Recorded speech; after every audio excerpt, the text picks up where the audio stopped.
premis bahwa apa yang kita kerjakan bisa menghasilkan uang itu dalam tanda kutip versi saya cara tersesat orang bekerja. Jalanin aja. Assalamualaikum warahmatullahi wabarakatuh. Waalaikumsalam warahmatullahi wabarakatuh. Saya kedatangan tamu istimewa yang beruntung sekali karena bisa hadir di sini. Sekali lagi saya katakan Anda beruntung ada di podcast kami. Terima kasih. Hanya orang beruntung yang bisa beruntung. Itu dia. Karena hanya orang-orang pilihan. Yang orang pilih. itu dia. Orang baik akan bertemu dengan orang baik. Insya Allah ya. Selalu Karena kan hadisnya jelas. Al arwahu junudun mujannada. Apa tuh artinya? Jiwa-jiwa itu akan saling berkait berkelindan. Jadi kalau orang sekarang ngomongin vibrasi segala macam, Rasul udah ngomongin itu. Iya, Iya kan? Udah 1400 tahun yang lalu ketika sebuah pasukan ingin berangkat, itu kan begitu, Mas Sur. Jadi kalau dalam satu pasukan yang berangkat itu hatinya ada yang gesekan, itu pasukan nggak akan nyaman gitu. Itu kan sekarang itu tadi apa, vibrasi, mestakung segala macam. Sehat ya, Mas Sur ya? Ya biasalah, batuk-batuk dikit. Umur lah itu kalau itu sudah. Bukan, ini grogi sekali nih. Hah? Karena ini podcast yang sangat beruntung. Apa nama podcastnya? Ini. Jalanin aja. Jadi ada filosofinya memang. Jadi memang kebanyakan orang itu memulai sesuatu harus sempurna dulu gitu ya. Nah, itu dia. Saya salah baca. Kok jalan ninja saya bilang gitu. Serius. Jalan ninja. Oh iya, bisa juga sih. Jadi saya merasa, wah ini kok keren. Kan ada itunya anime ya. Anime pas muncul itu. Iya. Kok jalan ninja? Oh jalanin aja. Bisa tuh kawan-kawan ya. Tapi jalan ninja itu menurut saya menjadi seperti jalan, orang menganggap itu sebuah jalan rahasia gitu. Saya sering ditanya orang, Bang, apa sih jalan ninjanya biar bisa Iya, betul. Oh gitu, makanya nyambung juga nih. Dan Anda mempraktekkan berbagai macam jalan ninja dalam kehidupan. Jalan jin juga kayaknya. Mirip kan? Jalan ninja, jalan jin, jalanin aja. Dan memang kalau dalam kaidah bahasa Arab katanya huruf yang mengandung huruf jim dan nun itu memang jin. Iya, nggak kelihatan gitu. Ya, kita bilang jin, jannah, majnun juga sama. Majnun. Dia bahasa Arab loh skripsinya, betul ya? Sastra Arab. Sastra Arab. Iya, waktu mampir ke rumah tak bawa skripsi ke kita aja nggak bisa bahasa. Terharu aku baca skripsimu. Bener-bener, Masya Allah. Bingung maksudnya nggak bisa baca. Itu apa sih judulnya? Ngangkat apa itu, Mas? Kalau bahasa Indonesianya analisis kisah bulan madu. Analisis kisah bulan madu, Sahrul Asal. Jadi Najib Mahfud itu membuat cerpen, salah satunya judulnya Sahrul Asal Bulan Madu. Itu antologi cerpen-cerpen dia. Nah, yang Sahrul Asal ini peristiwanya unik bagi saya gitu ya. Dan itu mirip terjadi dalam kehidupan sosial manusia pada umumnya dalam kehidupan sosial. Ada sepasang suami istri yang baru menikah, mereka pulang ke rumah mereka, ke apartemen mereka, tinggal di situ. Tapi tiba-tiba ada tamu datang. Tamu ini brengsek, kurang ajar, mengklaim bahwa itu rumahnya dia. Itu tuh peristiwa yang terjadi hari ini di Palestina. Mirip-mirip begitu kan, negara terus datang tamu terus acak-acak gitu. Pokoknya begitu panjang. Itu kan merekam kejadian perjanjian Camp David. Peristiwa ininya. Karena saya mengerjakan model post-strukturalisme menggunakan hermeneutika Gadamer waktu itu. Agak serius ya ngomongnya. Udah serius banget. Lagi. Tapi intinya itulah ya. Itu masa lalu itu. Ya. Tapi itu yang kemudian dari situ sampai sekarang nggak dipakai nggak itu skripsi? Apanya? Buat apa? Buat kerja, buat ini. Iya skripsi biarlah dia. Tapi dia menjadi tapi membuat saya memahami sebuah pola bahwa tidak ada sebuah peristiwa yang terjadi begitu saja. Betul. Kalau kita menganut ideologi Islam misalnya, pakai teologi misal, itulah kehendak ilahi misal gitu ya. Tapi kalau kita menggunakan social science misalnya, wah pastilah ada konspirasi society-nya di belakangnya gitu. By design, apalah itu namanya. Karena semua itu terjadi pasti ada sebabnya. Dan itu yang akan mempengaruhi pada kehidupan kita berikutnya. Ya tentu saja kan kausa sebab akibat akan terus berlanjut. Itulah kemudian kalau dalam agama-agama, di agama manapun ada istilah yang entah itu kelahiran kembali, entah itu karma, entah itu reinkarnasi, entah itu masuk neraka atau nanti masuk surga. Itu kan urutan dari apa yang kau lakukan hari ini akan punya pengaruh di masa depan. Oke. Apa yang kok serius lagi aja ya? Iya. Terus seru ini. Memang bawaannya harus begitu kan? Gitu ya, karena podcastnya serius. Jangan serius-serius lah. Iya terus. Jadi saya kemudian jadi memahami satu pola sederhana bahwa sebuah wacana, sesuatu yang muncul di permukaan kita itu jangan ditelan sebagai sebuah kebenaran. Oke. Yang muncul jangan ditelan sebagai sebuah kebenaran. Karena kebenaran itu perspektif, persepsi setiap orang. Makanya jangan heran kemudian barang yang sama punya arti berbeda bagi setiap orang. Betul. Nah, memiliki kesadaran menghormati semua itu, ya tentu saja ada ilmu pengetahuannya. Okay. Salah satunya kalau dalam dunia filsafat, ya kita memahami filosofi tentang wacana itu pasti ada sebab, lalu ada penafsiran, dan penafsiran itu biasanya yang dipakai orang, bukan pada aslinya. Al-Quran sebagai teks aslinya ya begitu itu. Tapi kebanyakan kita mengklaim inilah aku paling ini. Ya padahal itu tafsir mereka atas Quran. Karena kita juga belum tentu bisa menjalani Quran sebagaimana diinginkan oleh sang ilahi ke kita. Kita kan nggak tahu. Emang bisa ngomong sama Allah? Kan nggak juga. Makanya kemudian mastata'tum ya, semampu kita. Iya. Dan semampu kita melakukan sesuatu untuk sampai ke tujuan, ganjarannya adalah pasti keberhasilan atau mati syahid. Itu sebenarnya mempengaruhi jauh sebelumnya.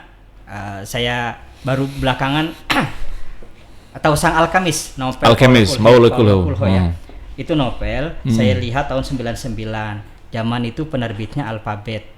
Nah, ajaibnya Alphabet itu belakangan diakuisisi sama teman-teman saya isinya. Sekarang juga direkturnya juga kawan. Zaman penerbitan, saya dulu punya penerbitan juga.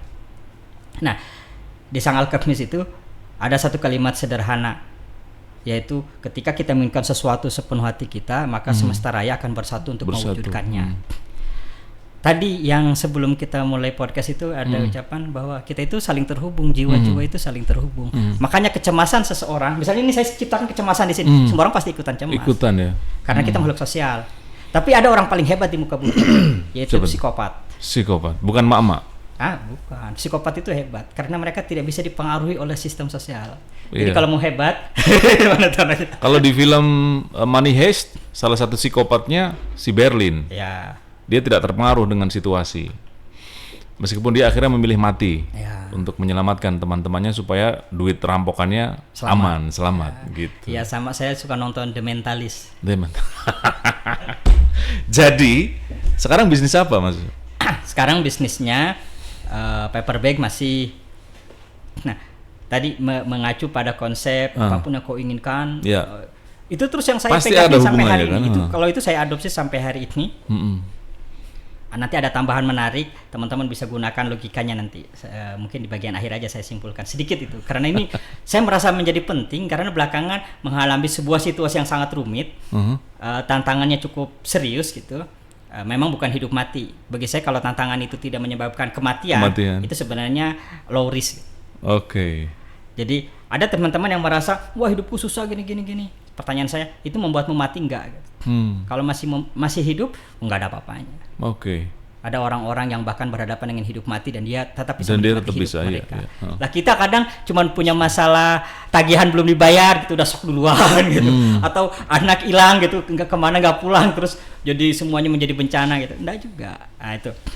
Jadi di penerbitan saya mulai tahun 2099 memulai menjalani itu tidak pakai modelnya bikin naskah, cari penerbit, cari percetakan, urusan penerbit ISBN segala macam diurus sendiri tentu saja. Cari percetakan yang bisa bayar tempo dulu ada, lalu cari distributor yang akan membayar buku itu dalam 3 bulan kayak gitu. Jadi nulis sendiri ada yang tulisan sendiri, ada yang terjemah, mirip kayak podcast begini. Kalau ini udah bermodal kalau ini ya, tapi bisa dimulai dengan sebuah handphone yang suaranya cukup bagus, rekam saja dan mulai. Hanya jalanin aja. Itu adalah prinsip sederhana yang dirangkum dalam kata yang mudah diingat, bahkan bisa diasosiasikan menjadi jalan ninja gitu kan, bisa juga jalan jin gitu. Artinya tingkat keberhasilannya menjadi sangat besar Yeah. dengan effort tidak terlalu besar. Bahwa setelah jalan kemudian dibuat konsep yang matang seperti ini, nah itu mantap, pasti berhasil. Makanya ini adalah podcast yang beruntung. Alhamdulillah. Dan Anda beruntung. Anda beruntung. Nah dari buku itu saya mulai jalan besar. Tiba-tiba besar. Kenapa besar? Ya kan gak ada karyawan, one show. Nerjemah sendiri, ngedit sendiri, semua bisa. Saya bisa Corel, Photoshop, PageMaker zaman dulu. Sekarang Adobe InDesign, terus menatanya, melayout, membuat sebuah buku dari misalnya Bang Iqbal nyerahin naskah Word biasa gitu. 1 kali 24 jam akan jadi sebuah buku yang sangat bagus di tangan saya. Bisa. Sampai hari ini masih bisa. Dan bisa melakukannya. Tapi sekarang nggak bisa. Yang saya sekarang bukan nggak bisa, mulai meredup gitu karena faktor mata yang sudah tidak sejeli dulu. Bagaimana mengubah sebuah paragraf sederhana membuat orang akan terseret terus untuk membaca sampai selesai. Itu sekarang sudah mulai. Tugasnya ChatGPT sekarang. Ya itu bisa. Enggak ada. ChatGPT tidak punya ruh dalam setiap kalimatnya. Betul. Coba kalau saya yang menulis beda. Udah baca kan tulisanku yang kemarin? Udah itu. Jadi jadi awal itu memang ya, iya. Mas Surya. Jadi penerbitan itu muncul karena passion, memang senang di situ. Bukan, karena kebutuhan karena hidup. kepepet. Karena kebutuhan hidup. Jadi gini, sastra Arab itu, mohon maaf buat teman-teman sastra Arab.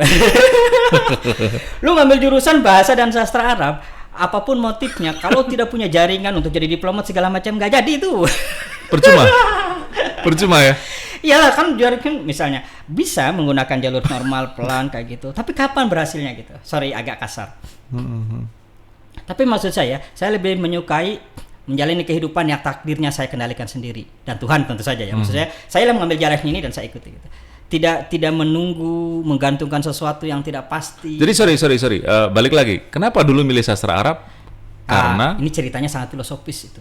Singkat aja. Dulu di pesantren, saya 6 tahun. Ini saya bawa kawan saya itu satu pondok dulu. Di pesantren 6 tahun. Apa coba imajinasi saya, pengen suatu hari saya ada di sebuah tempat isinya kitab-kitab berbahasa Arab semua dan saya bisa membacanya, karena menurut saya bisa bahasa Arab berarti bisa memahami core ilmu hukum Islam dan segala macam yang terkait dengan agama Islam. Itu imajinasi remaja zaman itu. Jadi begitu soleh sekali ya remajanya. Ada soleh sekali remaja bisa berpikir. Jangan dikira saya itu dulu dikira mau bakal jadi kiai gitu nantinya. Karena tidak pernah berhadapan perempuan atau begini, selalu menunduk terus. Bahkan ada sebuah filosofi, ada tulisan wali gitu ya, bahwa mencium aroma bau perempuan yang bukan murim itu jadi jelek sekali maknanya gitu ya. Wih kok begitu, sampai saya kadang kalau papasan sama perempuan tuh nahan napas. Zaman di pesantren ya. Sekarang mah dicari banget, luar biasa. Jadi begitu, makanya begitu daftar saya pilih, itu yakin betul saya pilih sastra Arab langsung. Nggak mikir jurusan lain. Ada kan bilang kenapa nggak tarbiyah biar jadi guru, saya bilang kenapa nggak syariah hanya nanti belajar hukum Islam. Saya bilang kalau saya belajar sastra Arab bukan cuma hukum Islam yang saya bisa. Begitu pede banget kan. Ajaibnya imajinasi saya tentang sebuah tempat yang isinya buku semua itu, begitu saya masuk 97 itu diresmikan unit perpustakaan UIN. Dan isi koleksi bukunya dari lantai 1 sampai lantai 3. Dan kebetulan ketua direktur perpusnya zaman itu dosen bahasa Arab juga, sastra Arab juga, adab. Saya di adab UIN Sunan Kalijaga sekarang ya. Lalu mengenalkanlah ke mahasiswa baru, termasuk saya di dalamnya. Dia cerita ada buku ini di lantai ini gitu.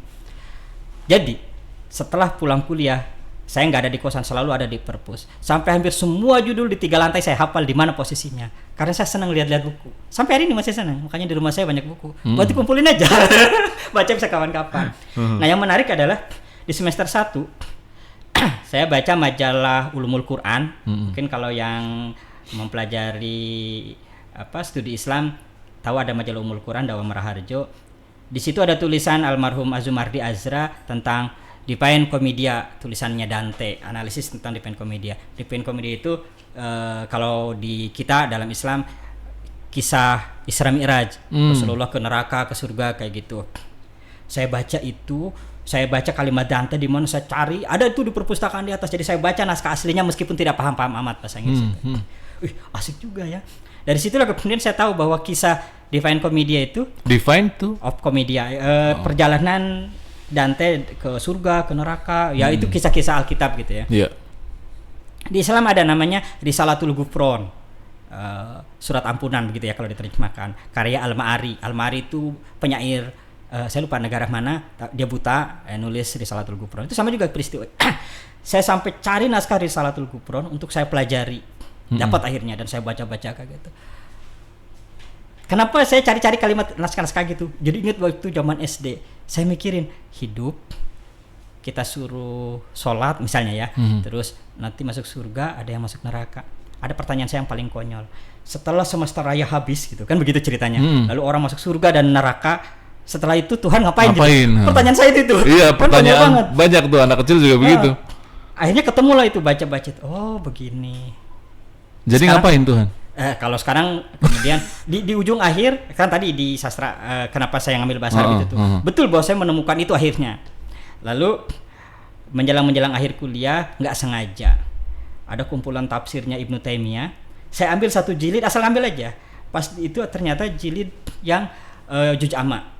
Saya lupa surat apa gitu. Di situ ada satu baris kalimat sederhana sekali yang kemudian membuat saya jadi berubah total gitu. Tapi jangan ditiru ya teman-teman ya. Bahaya. Di situ ada kalimat sederhana bahwa suatu hari di neraka, pintu neraka itu kayak gini, belaga-belaga gitu. Tidak ada penghuninya selain yang diciptakan oleh Tuhan untuk ada di neraka, yaitu api dan alat-alat siksaan. Terus saya jadi garu-garu kepala. Terus untuk apa dong kita berbuat baik atau berbuat jahat di muka bumi ini kalau pada akhirnya juga semua orang akan masuk surga gitu. Kan begitu pertanyaan retorisnya. Pertanyaan itu tidak terjawab sampai kemudian terjawab belakangan. Jadi saya paham kenapa itu ada surga dan neraka. Kayaknya jangan dibahas di sini, nanti orang-orang tambah pusing ya. Kita pindah jangan. Itu asal-usul. Makanya sastra Arab. Namanya Surgana itu asli ya? Asli. Namanya Surgana. Adik saya namanya Surgawi. Nah itu apa maknanya? Bahasa Sunda biasanya. Oh, surganya. Bisa merujuk padanya, bisa merujuk pada kami. Kami, kalau bahasa Arab kami kan? Kami kalau bahasa Arab. Oke. Kita. Jadi awalnya itu ya Mas ya, penerbitan, dan memang filosofinya ternyata menciptakan perusahaan itu memang nggak asal kan? Kepepet. Karena kepepet, murni kepepet.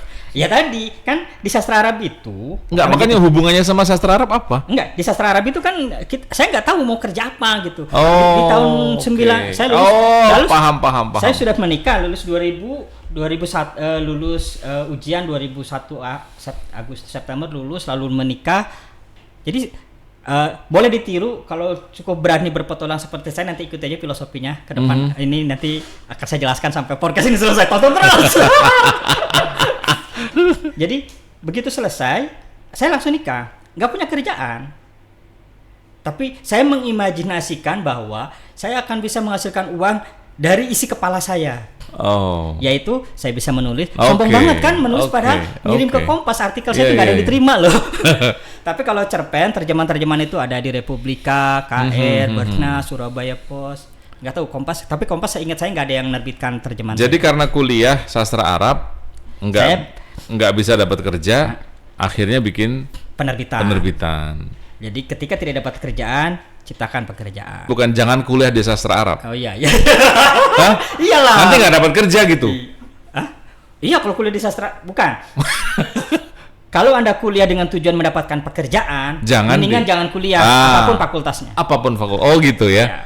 Kalau tujuannya nyari kerja. Kalau nyari kerja datang aja ke rumah saya ajarkan bagaimana mendapatkan pekerjaan dalam 1 kali 24 jam. Saya bisa ajarkan. Asik. Sederhana sekali. Kalau hanya untuk pekerjaan. Tapi bagaimana menjalani kehidupan yang bersemangat, penuh gairah, dan bisa mengamplifikasi semangat kita ke semesta raya, ya lakukanlah sesuatu yang membuatmu bahagia. Nah waktu itu yang membuat saya senang adalah saya menulis, saya mencetaknya, saya mendistribusikannya. Itu tuh seperti alam raya itu punya saya gitu. Bahwa bukunya nggak laku itu urusan lain. Urusan lain. Tapi kan butuh makan, butuh hidup. Nah disitulah kemudian ini filosofi lagi. Premis bahwa apa yang kita kerjakan bisa menghasilkan uang, itu dalam tanda kutip versi saya, cara tersesat orang bekerja. Karena dia nanti akan bekerja, dia pikirkan apa yang bisa saya dapatkan dari pekerjaan itu sebagai sebuah bentuk material. Nanti dia hanya dapatkan uang doang misalnya, hanya bisa makan doang. Terus gimana dia bisa bertumbuh sebagai seorang, bagaimana dia bisa berkembang menjadi sosok yang lebih baik? Nggak dapet. Jadi berkarya itu berbeda dengan bekerja?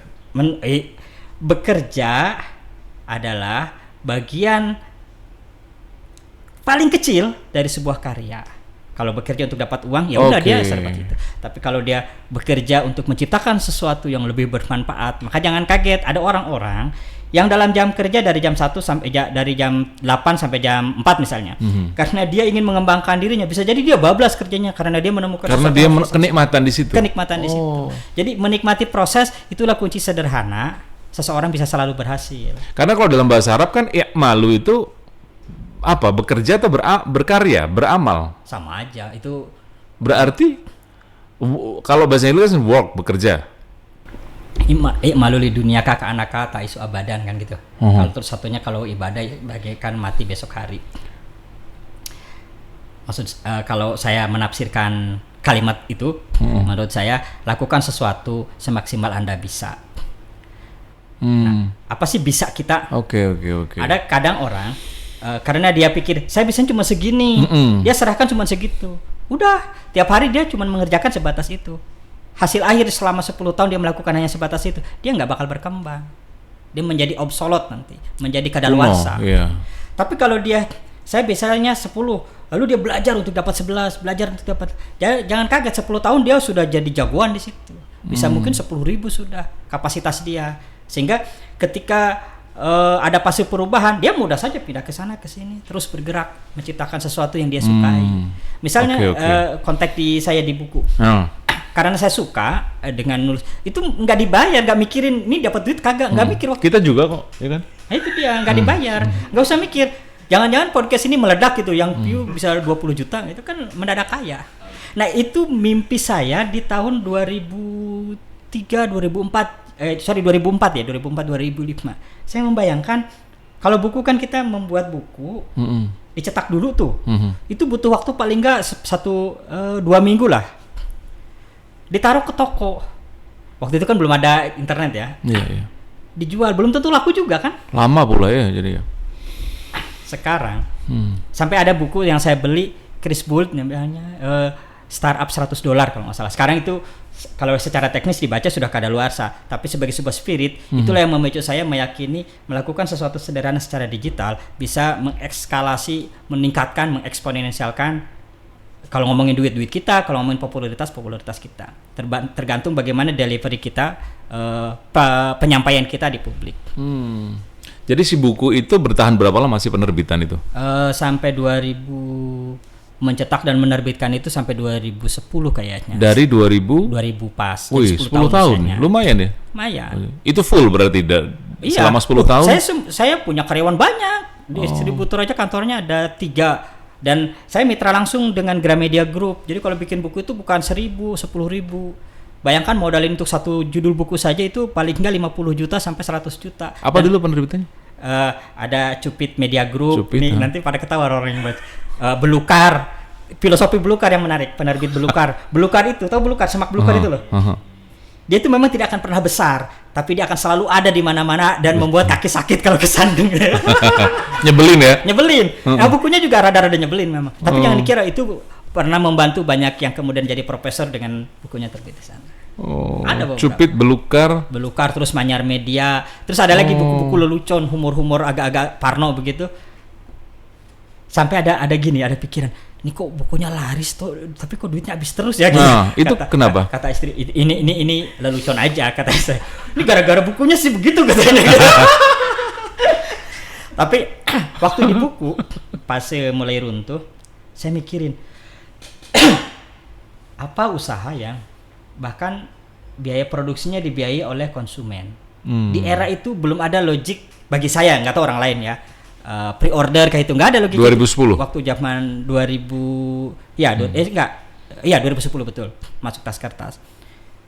Jadi saya mulai surut setelah kecelakaan 2007 tabrakan, 2008 mulai nyungsep begitu. Jadi kembang kempis, rumah pun terjual, nggak. Jadi homeless, carless, karyawanless gitu. Saya menyisakan ada 2. Untung nggak wifeless ya. Teman setia. Nah, yang tersisa sama saya dan 1 istri 2 anak. Lah itu kan paling penting itu berarti. Tapi yang menarik modal inti. Pernah di satu fase apa nih saya balikin dulu aja ke ibu mertua. Enggak, soalnya nggak punya apa-apa sudah. Tidak bisa ngapa-ngapain lagi. Bahkan listrik di kontrakan itu tidak bisa bayar. Tapi jangan kaget kalau teman-teman berteman sama saya di Facebook mungkin kok Bang Surgana jalan-jalan terus. Saya mah susah juga jalan-jalan terus. Jadi suatu pagi listriknya mati, anak-anak nggak bisa nonton TV. Jalan-jalan aja yuk, jalanlah ke Amplas kita. Itu kejadian 2011 kayaknya. Jadi Paperbag belum menghasilkan, yang taskertas.net itu saya mengandalkan SEO doang, pendapatannya ya minim lah ya, hanya cukup buat makan gitu. Beneran hanya cukup buat makan. Tapi nanti ada tambahan cerita. Nah, hari itu saya pergi aja, nggak tahu kalau ternyata listrik itu sudah kadaluarsa belum dibayar. Saya pergi, balik lagi kok nggak nyala juga. Saya tipikal orang yang rada aneh bagi banyakan orang. Ada kawan dari Jakarta mampir juga. Kamu kok lagi miskin begini kenapa miara orang katanya. Jadi teman-teman yang baru selesai kuliah atau malas pulang, ya udah ditampung aja di kontrakan situ gede, di belakangnya ada paviliutnya, mereka di situ. Makan segala macam masak sendiri. Nah, di episode paling susah itu saya malah paling bahagia jadinya. Karena sebagai sebuah tubuh dan jiwa menjadi lebih terhubung dengan semesta, dengan orang-orang. Termasuk karena mati listrik segala itu ya? Ya, termasuk itu juga. Nah, untungnya waktu itu di hari yang sama ada orang zaman BBM. Saya udah punya BBM. 2010. Udah ada BBM. Udah. Dia BBM.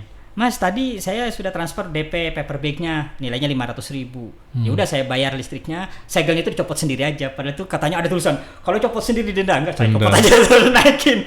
Itu berkat ada yang ikut saya. Udah Bang, copot aja, nanti juga gak apa-apa kok. Udah dibayar katanya gitu. Nah, peristiwa-peristiwa itu tidak bermaksud bercerita tentang kesedihan, enggak. Maksudnya sebuah peristiwa pada dirinya hanya sebuah peristiwa. Sebuah peristiwa pada dirinya sendiri hanya sebuah peristiwa, nggak ada apa-apa. Tapi kita memberi makna di sana.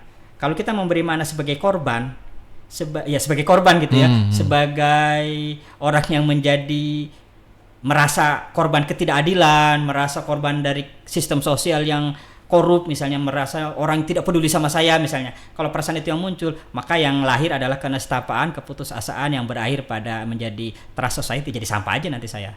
Tapi karena saya mikirnya itu sebagai sebuah cara untuk saya mengetahui rasa, lalu bagaimana menghindari itu, bagaimana mengembangkannya, menciptakan sesuatu yang lebih cepat dan lebih baru, itu malah mendrive semangat untuk bisa berhasil. Nah, peristiwa saya bisa berhasil menjual satu hari sebanyak 1 juta nilainya. Saya jadi mikir, kalau sehari jual Paperbag bisa 10 klien, berarti saya dapat 1 kali 10 10 juta sehari. Waktu itu kemudian saya ambil putusan di hari saat saya tidak bisa bayar listrik itu, bahwa jualan Paperbag menggunakan internet, kerjaan saya cuma satu, yaitu memastikan ketika orang menulis tas kertas, website saya nomor 1. Pasti orderan banyak. SEO berarti? SEO ya. Jadi boleh diklaim, saya pernah mengklaim gitu ya dulu. Dulu pernah ada juga, ada di bawahnya itu Mas Habibie tuliskan SEO expert katanya. SEO expert. Jadi dari sana, dari Paperbag itulah, dari tidak punya rumah jadi punya rumah lagi, jadi punya mobil lagi, ya berkembang luar biasa. Kunci cuma satu, memastikan website itu muncul di halaman pertama Google. Sama podcast jalan ini aja, kalau ini mau meledak gampang, nanti konsul ya.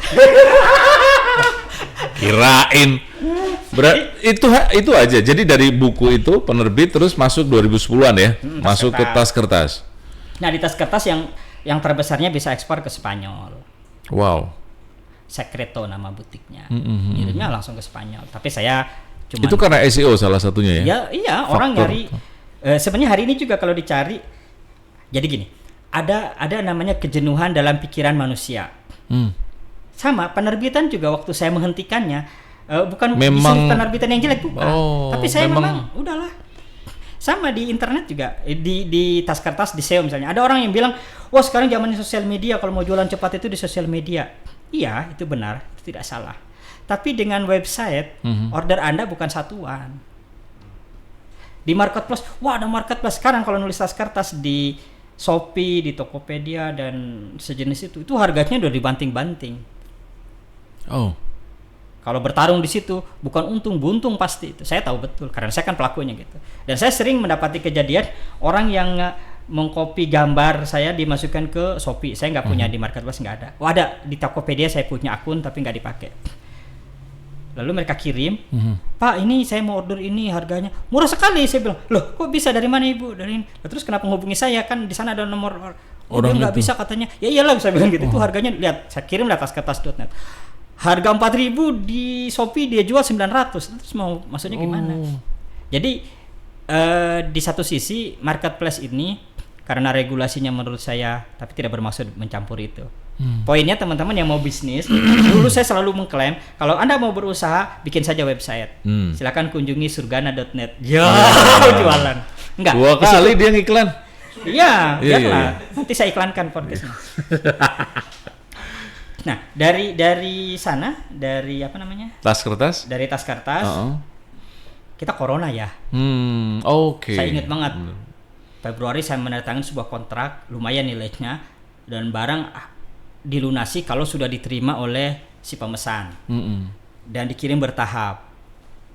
Dia memang ngasih DP separuh, tapi corona blok. Duit itu semuanya saya masukkan untuk bahan baku dan lain-lain, itu habis. Terus corona kita. Februari tanda tangan, Maret tanggal 2 corona kan, diputuskan oleh presiden. Selesai saya. Nah di pas itu saya mikir, apa kira-kira, kalau tadi kan logikanya saya membuat produk tidak harus pakai modal sendiri, dibiayai oleh pembeli. Lalu dan itu udah kejadian ya? Di tas kertas ini kan, semua orang dia harus DP dulu. Itu aturan saya. Kalau nggak mau aturan saya, ya udah cari yang lain. Nah prinsip itu harus dimiliki oleh teman-teman kalau berbisnis. Gunakan prinsip Anda untuk mengendalikan dan memastikan keamanan Anda. Orang lain percaya ya syukur, enggak biar aja. Enggak apa-apa. Jangan kemudian memaksakan ikut-ikutan gitu ikut-ikutan atau ngikuti cara dia. Karena pengalaman saya ketika ngikuti cara orang yang mau order, yang kejadiannya dia nggak bayar. Selalu begitu. Jadi teman-teman podcast ini harus menentukan aturan. Kembali lagi ke sini. Jangan ngomong mereka, itu personal mana aja, biar mereka bisa kita atur. Gitu ya. Betul. Nah, selanjutnya saya mikir, saya pengen membuat sesuatu sekali, tapi dampaknya, pendapatannya bukan dari jualan. Kalau menjual produk kan kita membuat barang lalu dikirim. Sekarang kayak podcast begini itu enak banget. Waktu itu yang muncul di saya ada 2 pilihannya. Bikin YouTube channel, diseriusi, atau ada muncul pilihan lain, bikin aplikasi. YouTube juga sama. Seandainya saya memulai dan serius YouTube di tahun 2020, mungkin sekarang saya sudah panen ya, kaya raya. Tapi akhirnya milih aplikasi. Saya milih aplikasi. Dan betul. Seru nih. Lebih banyak lagi dapatnya. Kalau di YouTube untuk monetisasi butuh waktu berapa lama tuh? Penontonnya berapa banyak? Kalau di aplikasi lu bikin, upload, live di Play Store, iklannya sudah tertaut dengan benar, ada orang install langsung keluar iklannya. Sekarang bayangkan satu aplikasi bisa diinstal 1 juta orang. Ya kalau cuma si RP bisa beli 4. Sombong banget. Bukan sombong, ada satu fase. Tapi bener, sombongnya benar sih. Enggak, ada satu fase. Ini saya kemarin kejadiannya 2 minggu lalu. Terus terang, saya orang yang selalu mempercayai mimpi-mimpi besar dan tidak pernah menginginkan hal kecil dalam hidup saya. Meskipun saya orang kecil. Bayang nggak coba, orang yang tinggal di kampung, di desa, sawah-sawah dan kayak gitu, nggak jelas kan kehidupannya. Dan kalau banjir, kalau sekolah itu harus berenang. Tapi saya itu siapa? Di kampung saya waktu kecil. Di mana? Di Tangerang. Saya ujung paling barat kecamatan Kabupaten Tangerang, berbatasan dengan Serang. Ada sungai namanya Sungai Cidurian. Sungai itu kalau meluap banjir, kampung kami terendam. Kadang jalan yang baru diaspal hanyut. Itu yang tahu betul. Ada aspal baru selesai diaspal, tanggulnya jebol, aspal itu terbang. Itu tahun 2000, kejadian 2013 kalau nggak salah, belum lama itu. Aspalnya hanyut. Jadi meskipun begitu, tapi tidak pernah bermimpi kecil. Nggak pernah. Sampai hari ini nggak pernah. Saya sedang bangkrut pun, waktu saya bangkrut di buku, mestinya kan, waktu saya bangkrut di buku, rumah kejual, nggak punya mobil, ada yang lucu. Bayangkan coba, nggak punya pendapatan, nggak punya apa yang dianggerke, apa bahasanya anggerke, dijagain untuk mendapatkannya, malah beli mobil baru. Mobil baru? Iya, nggak gelo coba itu. Xenia waktu itu. Kenapa? Yang harganya 160 sekian juta. Ya, beli aja gitu? Beli aja. Enggak, tentu saja ada perempuan yang bilang kan. Kakak katanya, nggak apa-apa, nggak punya rumah juga, mobilnya diganti, jangan jelek begini. Oke. Saya selalu, ini juga bisa jadi rumus teman-teman. Kita itu ketika menginginkan sesuatu pasti punya keraguan 1001 masalah yang muncul di kepala kan? Betul nggak? Betul. Jawab saja semua keraguan itu. Bila Anda bisa menjawab seluruh pertanyaan yang meragukan apa yang Anda mau, pasti terwujud. Oke, kalau saya tambahin, karena ada Allah bersama kita, Allah itu menginginkan kita bahagia. Gak mungkin Allah menginginkan kita masuk neraka kan? Makanya dia turunkan. Gimana caranya tuh kita masuk surga kan ya? Iya, bagaimana caranya masuk surga? Bahkan ketika kita bersalah pun cukup bertobat, udah gak usah dipikirin, lu tobat lalu lanjutkan kehidupanmu, pasti selamat. Oke. Saya jadi ingat kisah ini Rasulullah saat perang Khandaq kan. Jadi muslimin sedang dalam keadaan yang paling bawah di Madinah, nggak punya apa-apa. Tapi mimpi Rasul ada 3 itu kan. Aku melihat kunci-kunci Yaman, melihat istana putih Kisra, aku melihat apa sih satu lagi? Ada 3 itu waktu beliau memecah batu itu. Orang-orang munafik dan Yahudi ngejek. Gila ini Muhammad nih. Ya. Udah kayak begini mimpinya gede banget. Padahal itu mustahil banget. Mustahil menurut Mereka. hitungan manusia ya. Iya. Tapi itu terwujud bahwa Rasulullah mampu, bahkan kita hari ini 3 kunci dan dikuasai dalam waktu yang tidak lama. Berarti itu ya Mas ya salah satunya. Memang harus mimpi. Iya. Punya mimpi sama khayal apa bedanya? Saya menyebutnya bukan mimpi. Oke, kita pakai 3 bahasa yang bisa dipahami oleh 3 kelas berpikir aja gitu ya. Ada berhayal, bermimpi. Satu lagi menurut saya yang lebih penting adalah mimpi dan berhayal sama lah ya. Angan-angan. Tapi yang terpenting adalah dia harus masuk ke dalam sebuah struktur yang kalau dalam pikiran modern mungkin lebih sederhana itu menjadi goals. Goals yang ingin visi kita capai. Apa itu? Visi boleh. Visi masih ngawang. Tapi kalau sebuah goals adalah tahapan dari visi yang kita miliki. Okay. Misalnya nih jalanin aja ini podcast ini mau diantar kemana? Mau ngapain? Bang Iqbal itu harus punya, ngajarin kan? Iya ngajarin kita semua, enggak apa-apa. Tapi ini menarik. Karena ini mimpi saya sebenarnya. Saya pengen punya bukan podcast. Maaf aku merebut mimpi. YouTube konyol-konyolan gitu lah. Saya pengen punya. Makanya YouTube saya bisa dilihat nanti ya di Surga Naga Utama. Kapok loh. Ini podcast siapa katanya? Nah, kudu punya mimpi besar. Oke. Paling tidak ada asosiasi yang bisa kita lihat. Misalnya pengen podcastnya mau ngapain gitu ya? Seperti sebesar punya Deddy Corbuzier misalnya. Itu kan bisa menjadi role model yang bisa diambil. Atau podcastnya mau podcast seperti siapa gitu. Itu role model yang memang begitu caranya. Kita harus punya imajinasi itu. Rasulullah, saya buat agak sederhana kalimatnya biar dipahami secara umum. Berimajinasi Islam bisa ada di sana di sana. Betul. Nah, imajinasi ini dia menjadi akan buyar kalau tidak dipertahankan. Rasulullah mempertahankan itu dengan membimbing sahabat-sahabatnya untuk semakin teguh menjalani keislaman mereka dan berjuang untuk membesarkan Islam. Ya sampailah. Sama podcast ini mimpinya apa? Teman-teman udah paham visinya ini, lalu apa yang akan kita lakukan? Goalsnya apa? Misalnya di podcast ini, agak ngajari ya. Di podcast ini goalsnya adalah bulan ini harus tembus 1 juta view misal. Apa yang bisa kita lakukan? Diturunkan di breakdown per harinya apa yang harus dilakukan. Satu video akan di-share ke banyak tempat misalnya. Satu video akan di-share, akan didiskusikan di banyak orang, akan memperdebatkan materi yang dibicarakan oleh Surgana misalnya.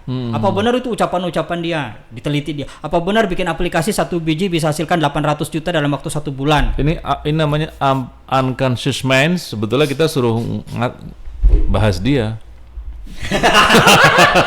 Ya enggak, kan podcastnya di sini. Tapi benar. Iya. Gimana sih itu cara saya masuk keuntungan? Oke, kembali ke cerita yang paling baru sekali. Jadi si aplikasi ini ya, akhirnya milih aplikasi ya, Mas ya. Saya itu mengalami fase down, serius down. Bagaimana tidak? Ada sebuah cerita yang paling sederhana. Kalau orang yang pernah kaya di atas sana lalu nyungsep gitu, untuk memantul itu ada 2 pilihannya. Bunuh diri atau dia mempertahankan lalu menjaga visi dia untuk tetap mental lagi ke atas. Kalau orang miskin dari kecil itu biasa, sama orang kaya dari kecil juga itu biasa. Tapi orang miskin kemudian kaya raya kemudian jatuh lagi miskin, itu nyeseknya berasa. Itu yang suruh dikasihani sama Nabi salah satunya. Nah, saya berarti harus dikasihani sekarang. Iya. Salah satu orang yang harus dikasihani. Kasihanilah saya. Gitu. Nah, dulu waktu saya memulai membuat aplikasi, ada tuh saya upload sekarang diakuisisi sama Spotify. Dulu namanya lupa nama. Jadi kita ngupload suara ke situ nanti. Anchor bukan? Iya Anchor. Ya, Anchor tulisannya. Anchor. Ya, Anchor. Saya lupa. Nanti dikirim promosi lagi nggak usah ya. Nah di situ saya bulan puasa kan waktu itu kita nggak boleh kemana-mana. Iya. Jadi awal COVID ya. Awal COVID 2020 itu. Jadi ya. taraweh, habis taraweh itu saya ngasih wejangan ke anak istri saya gitu kan, dan adik saya. Salah satu letupan cerita di situ adalah saya bilang begini. Itu bulan April, saya ingat banget tanggalnya kayaknya. Saya sudah mulai upload aplikasi tanggal 6 April 2020. Saya bilang ke anak-anak, Papa sekarang sedang bikin aplikasi. Suatu hari, 1 bulan itu bisa dapat 150 juta. Dan Papa akan menuju ke sana. Padahal hari itu, aplikasinya aja susah live-nya gitu. Padahal hari itu, boro-boro uang iklan, aplikasinya belum ada di Play Store. Tapi saya sudah melihat itu sebagai jalan yang mau saya capai. Sama Rasulullah mengatakan yang tadi cerita itu. Itu yang harus dicapai oleh timnya dia. Kalau ini kan saya pribadi aja sendirian. Iya. Lalu saya jalani, Lebaran malah mati gudepnya. Terus saya belajar terus pokoknya mah, akhirnya lepas limit di bulan bulan Agustus. Itu masih COVID ya? Masih COVID. Jadi jawaban apa yang bisa saya dapatkan dengan hanya membuat sesuatu yang tidak perlu mendeliver produk, yaitu aplikasi bentukannya. Apa yang saya dapatkan? Ya banyak. Tapi yang menarik adalah saya juga bisa mendistribusikan pengetahuannya ke banyak orang. Termasuk Bang Iqbal udah lihat kan e-booknya? Iya. Itu e-book mahal itu. Bang Iqbal dikasih gratis. Harusnya Bang Iqbal udah buat aplikasi nih. Gimana nih? Nanti YouTube-nya itu dimasukkan ke dalam aplikasi, didistribusikan. Ini loh, Redefine itu di situ bikin aja. Atau kapan lah ke rumah nanti kita buat khusus aplikasi buat Bang Iqbal, saya buatkan. Catat ya. Tapi ini serius kalau yang itu, karena sudah ada podcast. Dulu kan waktu datang belum punya podcast ya. Masih. Nah besok masih bingung. Nanti materinya tentang public speaking, terus macam-macam di situ, lalu dilengkapi dengan podcastnya. Jadi satu kali lempar ada banyak pohon yang bisa.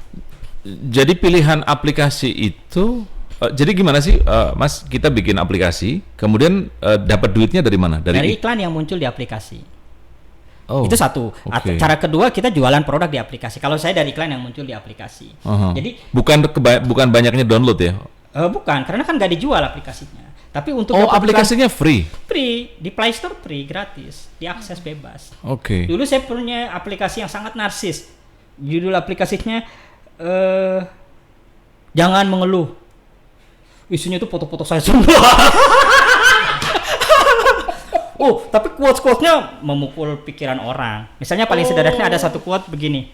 Lupa ya kalimatnya. Berbuat baik kepada siapapun, kapanpun, dan apapun yang terjadi.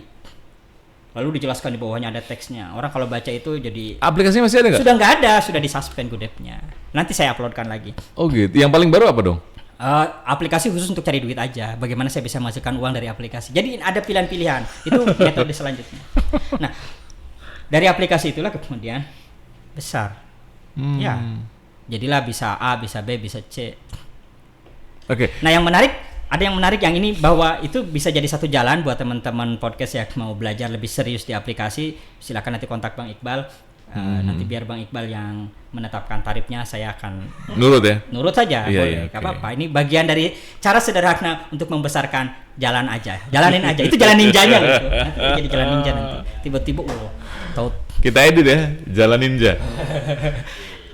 Oke, pilihan. Kenapa maksudnya gini, Mas? Kan apakah pilihannya hanya 2, YouTube atau aplikasi? Waktu itu iya, saya hanya memilih. Jangan banyak-banyak pilihan. Iya, enggak, artinya kenapa kok aplikasi gitu loh? Kenapa enggak YouTube dan misalnya yang lain gitu? Begini. Yang tersedia memang itu ya. Kalau YouTube saya harus bisa ngedit video, harus ini, harus itu, proses learning curve-nya tuh saya tapi kalau untuk budget tuh. Iya, emang sih. Saya bisa menggap kan. Dan butuh tim yang harus ada orang lain juga. Iya. Padahal saya tentu saja ketika di masa fase mulai itu bagaimana dikerjakan menjadi one man show gitu. Oke. Nah, di aplikasi learning curve-nya ternyata enggak setinggi itu, datar-datar aja.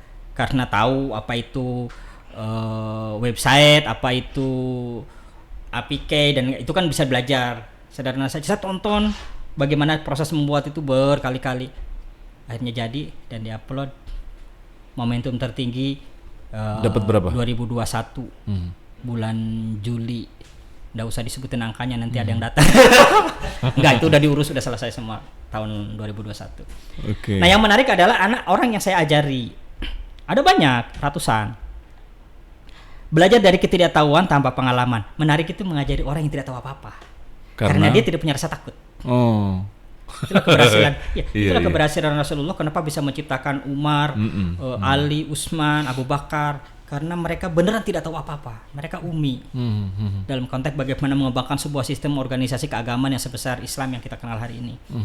Makanya ngajarin Abu Jahal nggak nyampe-nyampe. Karena Abu Jahal punya patron sebagai sebuah sistem yang sudah ada. Nggak bisa. Jangan maksakan Bang Iqbal untuk pindah ke organisasi A atau organisasi B, karena Bang Iqbal sudah berperan di sana. Udah, biarlah jalan kehidupan masing-masing. Makanya memaksakan orang memindahkan dia dari satu tempat ke tempat lain, kalau menurut saya itu sebuah kezaliman. Makanya nggak boleh menggusur, itu nggak boleh. Oke, balik, itu politik nanti. Oke, balik lagi ke yang beneran lagi ya. Kita ngomong apa sih? Saya suka aplikasi ngajarin orang. Ya, ngajarin orang. Karena tidak tahu apa-apa, jadi ngikuti aja kayak bebek gitu, membebek lah gampangnya. Padahal bebek panglimanya juga sama, sedang susop-susop kalau bahasa Sunda, cari-cari jalan juga. Tapi setiap saya kebuka jalan A, ayo bikin ini. Di antara mereka ada satu yang luar biasa, dalam 8 bulan belasan miliar. Serius? Kemarin malam mampir ke rumah. Dia nggak pernah, kalau saya ke Jakarta ketemu 2 kali, terus pas ke rumah kemarin dia datang, saya fase kritis sebenarnya di aplikasi, fase susah. Bahkan saya bikin sebuah Zoom berbayar itu, saya materinya judulnya begini, menghasilkan 100 juta di bulan, cair 100 juta di bulan Mei besok dengan membuat aplikasi, dimulai bulan ini. Begitu tulisan saya, mengajak orang-orang, saya ajari gimana metodenya. Lah begitu dia datang, dia lihat pas dia datang itu malam itu mau Zoom, ikutan lah dia ngajakin saya, masa cuma 100 juta, katanya mau 24 miliar tahun ini, ya nggak mungkin katanya kalau 100 juta, ubah dong kata dia, 1 miliar lah paling nggak sehari kata dia, karena dia pernah satu harinya 138 kalau nggak salah, satu bulan tertinggi 2,8 sebulan. Satu bulan. Kenapa bisa sebesar itu? Kan pertanyaannya, kenapa bisa sebesar itu? Sederhana sekali. Karena penggunanya jutaan. Ada lagi, kalau teman-teman yang suka lihat game di Play Store itu, kalau game jumlahnya 200-an juta, itu satu bulan, waktu zaman corona ada satu anak, itu satu bulan 7,8 miliar.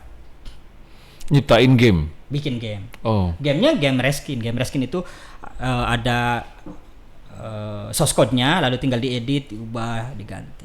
Dan itu murni dari iklan? Dari iklan aja.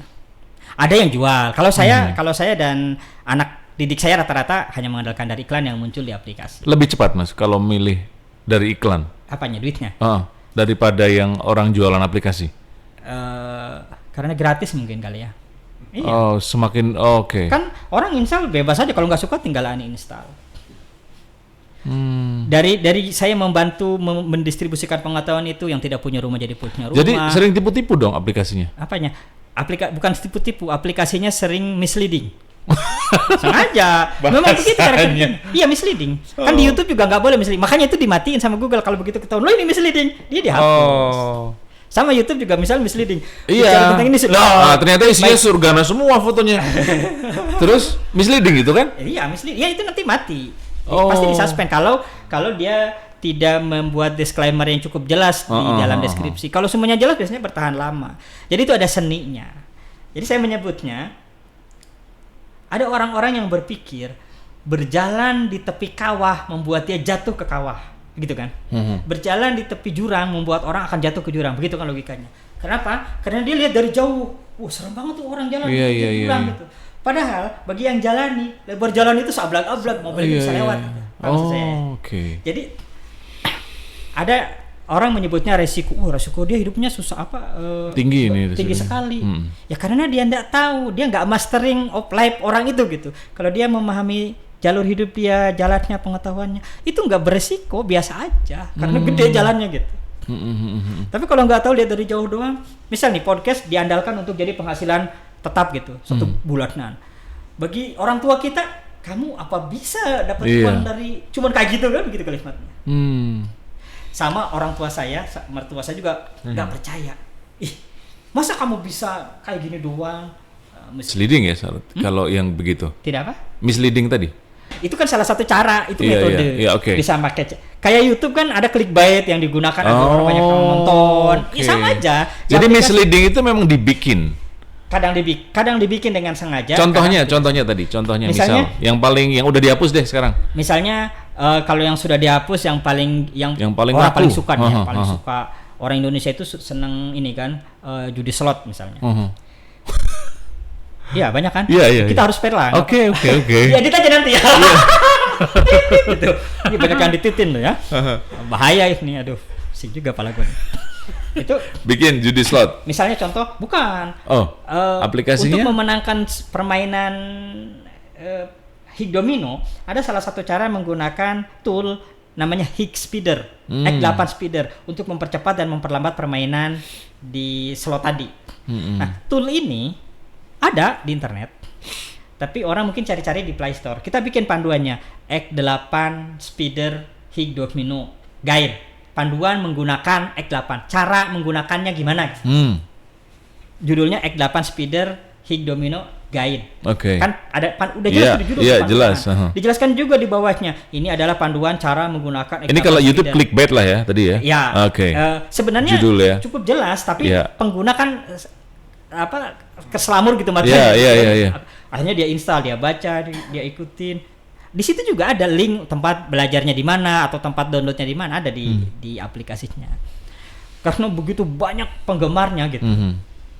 Saya pernah satu fase dia hidup hanya 30 hari dengan judul kayak gitu. Di tahun 2000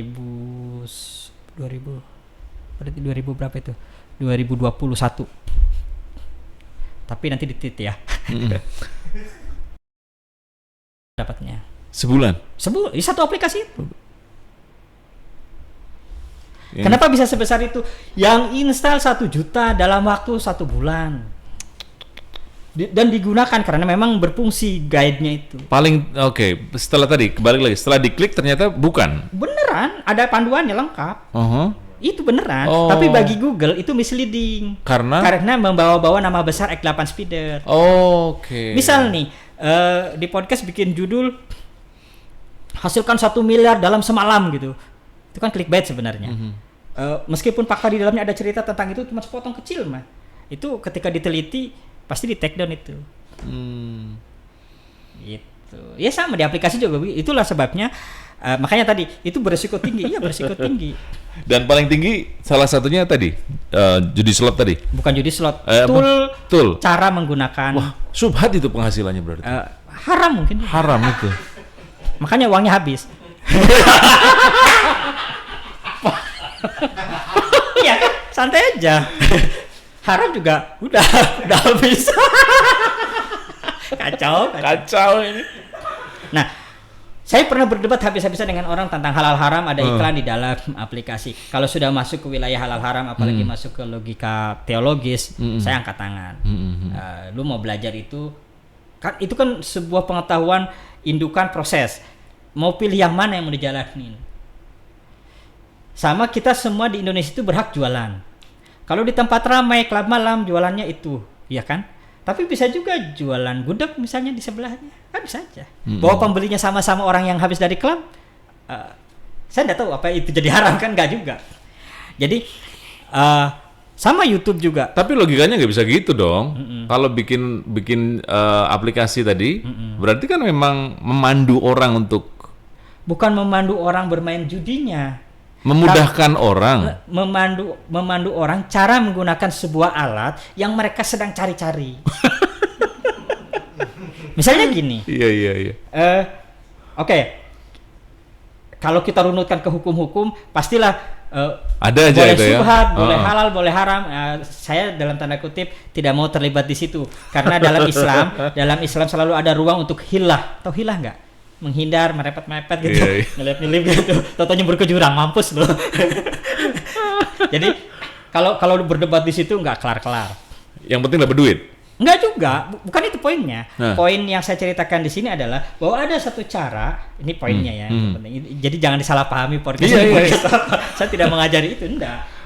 Poinnya adalah bahwa di era hari ini, di era modern, ada hal-hal sederhana. Selama lu tahu di mana keyword yang sedang viral dan bikin dan ada di situ, ketika dicari pasti muncul punya kita. Pastilah jadi orang kaya. Ini nggak sesuai sama yang omongin di awal dong. Apa itu? Uang dong ujungnya. Apanya? Yang tadi kan katanya kan lagi awal kan zaman penelitian bagaimana menghasilkan happy. Kan, saya gairah saya untuk itu. Lalu bagaimana dengan di aplikasi? Ini kan berarti ini bukan semangatnya bukan seperti nulis buku tadi ya. Bikin aplikasi. Sekarang semangatnya adalah bagaimana membuat lebih banyak orang di Indonesia menjadi kaya raya, lebih hebat lagi. Karena dampaknya langsung. Apa yang mau dia ikuti? Saya kasih pilihan ada 1001 cara membuat mereka cepat kaya. Sorry bahasanya agak clickbait ya. Karena tidak cepat-cepat juga. Tetap butuh waktu 2 bulan, 3 bulan. Memang yang tercepat ada satu anak baru mulai bulan berikutnya. Baru mulai langsung dapat uang dalam 1 bulan itu bulan depannya cair 30 juta ada.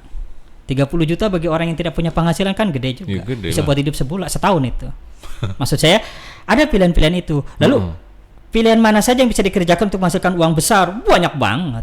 Terserah lu mau pilih yang mana. Tapi ada satu kata kuncinya. Nah, kata kunci itulah yang saya distribusikan dalam grup-grup yang mereka gratis pula belajarnya. Harusnya bayar anak-anak itu ya. Jadi ada grup tempat mereka belajar untuk tahu apa yang sedang hit sekarang. Tapi itu semuanya selalu ada namanya algoritma yang selalu berubah-ubah. Dan itu memang fokusnya di aplikasi atau pilihannya dikerujutkan di aplikasi sekarang ya. Bikin aplikasi. Bisa juga bikin YouTube, bisa juga bikin website. Banyak pilihannya. Paling cepat adalah enggak juga. Karena saya masteringnya di situ. Kalau nanya sama saya dan saya bisa mengajarinya dengan sempurna ya cuma di situ. Mungkin bagi YouTube saya kemarin, tapi kalau ngomongin long term penghasilannya konsisten, jangka panjang, ya lu mainnya di tempat yang aman, normal, tidak terburu-buru, bisa ada juga. Sama lah kayak di YouTube. YouTube kan butuh waktu yang cukup lama, tapi sabar, pelan, konsisten, dan benar di situ, strict di situ, dan ada gunanya orang nonton di situ. Pada titik tertentu pasti banyak pendapatan. Dan memang sepertinya YouTube memang dalam tanda petik mendidik orang seperti itu ya. Untuk jangka panjang. Ngajarin jangka panjang. Kalau di aplikasi karena mudah banget bikinnya, nggak perlu susah. Orang kemarin sore duduk sebentar dia jadi langsung bisa gitu. Jadi dia kalau secara teknis Mas visual segala macam itu gampang ya, lebih gampang lagi ya. Karena ada alat bantu. Kalau di YouTube alat bantu ngedit segala macam kan tetap butuh waktu yang sangat lama. Kalau di aplikasi orang mau belajar duduk diajari 1 kali 24 jam besok dia bisa lari. Karena ada toolnya, ada tool. Nah sekarang juga karena kehadiran AI kan menjadi lebih mudah. Lebih mudah lagi ya, lebih cepat lagi. Dan berarti memang sekarang fokusnya di situ ya, Mas Surya, bikin aplikasi? Enggak juga. Sekarang bikin kos-kosan sekarang. Sekarang jalan-jalan aja. Pusing kepala aku lagi. Mati-mati mulu Gudepnya. Gudep tuh Google Developer. Yang kita bayar ke Google senilai $25. Jadi kita mau bikin aplikasi satu. Itu aku mau bikin aplikasi ini. Setelah bikin Gudep, developer tadi, kita bikin aplikasinya, ada toolnya. Nanti dibuat, ada toolnya, dibuat di situ, lalu diupload ke Play Store, pasang di situ, aplikasi live, nanti ditautkan iklannya. Misalnya karena aplikasinya bagus banget gitu, misal gini, bagaimana caranya membantu orang memahami cara ini edukasi pemilu misalnya, aplikasinya. Lalu beruntungnya aplikasi kita ternyata ke-endorse misalnya sama pejabat publik misalnya. Ini di Play Store, bapak-bapak, ibu-ibu kalau mau tahu cara kelas suara segala macam bisa lihat aplikasi ini. Itu yang install 200 juta loh, misalnya ya pemilih. Itu tuh 1 kali 24 jam bisa meledak itu isi rekeningnya.